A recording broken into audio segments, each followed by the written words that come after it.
के नतीजे ठीक ठाक ही थे। हालांकि आज वहां पर हम कमजोरी देख रहे हैं। इन्फोसिस ने काफी ज्यादा निराश किया। आप ये बताइए कि क्या ये चर्निंग का वक्त है विद इन आईटी सेक्टर?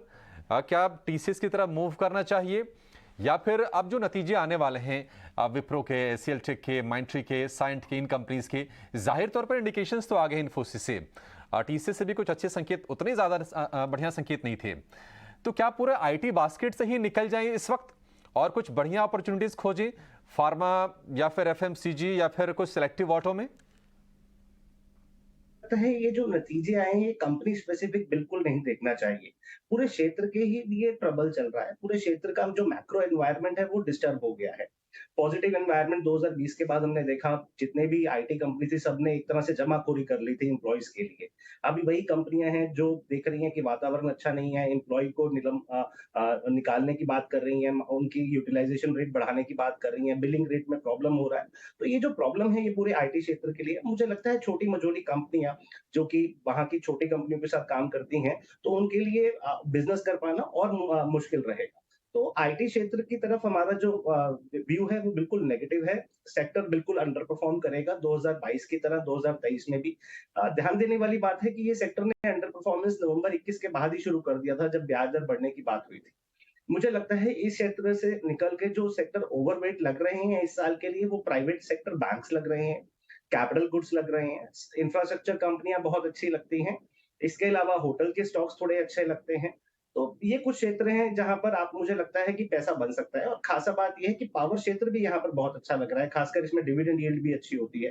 तो इस साल ऐसा अनुमान है कि मानसून जो रहेगा वो थोड़ा वीक रह सकता है, जो गर्मी है वो ज्यादा पड़ेगी। तो ये कुछ ऐसे क्षेत्र हैं जहां पर मुझे लगता है कि आपको बड़े स्टॉक्स का चयन करके वहां पर निवेश करना चाहिए।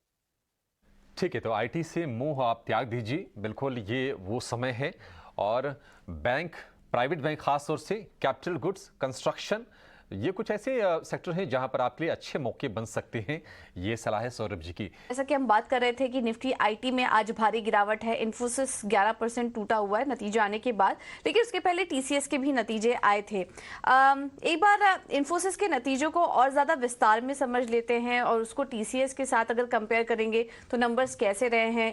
इन्फोसिस वर्सेस टीसीएस अगर करेंगे तो किस तरह के आंकड़े निकल कर आते हैं, उस पर ब्रोकरेज हाउस की रिपोर्ट्स क्या कह रही हैं, इस पर एक बार देख लेते हैं, चेक ले लेते हैं इसका। और शरद हमारे साथ जुड़ चुके हैं पूरा एक डिटेल एनालिसिस लेकर आईटी सेक्टर को लेकर और उसमें उससे जुड़े अभी जो नतीजे आए हैं उसको लेकर। शरद, ओवर टू यू। इन्फोसिस के नतीजे के बारे में बताइए, ब्रोकरेज हाउस क्या कह रहे हैं उस पर, और किस वजह से आईटी शेयर्स इतना टूट रहे हैं ये भी बताइए। जी बिल्कुल, इन्फोसिस देखें तो जो गिरावट स्टॉक में देखने मिली है, सबसे भारी गिरावट पिछले 3 साल में देखने मिली है। ऑफकोर्स फोर्थ क्वार्टर के नंबर्स जो हैं overall weak set of numbers देखने मिले हैं। सीसी ग्रोथ जो था आप कह सकते हैं सबसे कम देखने मिला था, जो डी ग्रोथ कह सकते हैं फर्स्ट क्वार्टर FY21 से।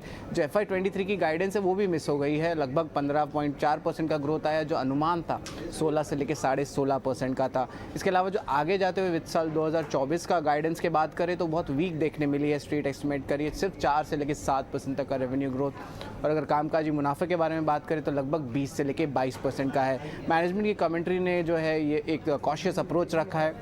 वो कह रहे हैं जो डिमांड एनवायरनमेंट है वो अभी भी अनसर्टन है। हालांकि डील पाइपलाइन जो अभी भी स्ट्रांग है और लगातार दूसरे क्वार्टर में जो एट्रिशन लेवल्स कम हुए हैं। नोमुरा ने जो है डाउनग्रेड किया है कंपनी को न्यूट्रल से बाई से, और टारगेट प्राइस भी कट हो गया 1660 से 1290 रुपीज़ पर शेयर।